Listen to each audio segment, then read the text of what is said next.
the Canadian Veterans Service, there's 3,500 people employed to look after veterans. How many do we have in the UK?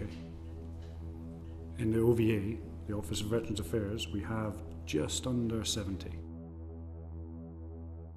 From some of the evidence that we have received, it is apparent that you definitely have your work cut out, because, I mean, one particular individual who gave evidence said, the Armed Forces Covenant doesn't seem to affect me at all. In his words, it's a gimmick that has no real substance. Another person who said, in practice, it means nothing at all because of their inability to access dental services. Another one on healthcare services. So there are so many gaps.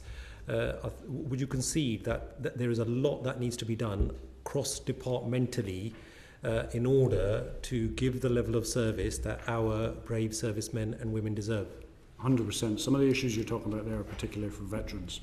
Here's a rough statistic for you. In the Canadian Veterans Service, there's 3,500 people employed to look after veterans. How many do we have in the UK? In the OVA, the Office of Veterans Affairs, we have just under 70. We have 2 million veterans. The Canadians have 500,000. So I would argue that for a long time the government hasn't taken responsibility in any way, shape or form to the extent required to look after its veteran population. It's actually disaggregated that and delegated it to the third sector. Hence the reason we see 1,750 odd charities in the supporting the armed forces community, full of amazing and absolutely outstanding people.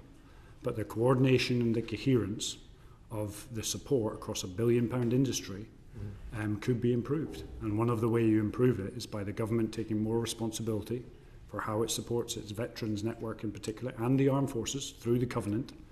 And we need to take that on. So I would argue, I absolutely 100% agree that we need to do a lot more, and we need to do a lot more fast. In comparison to other nations, we're not doing it properly.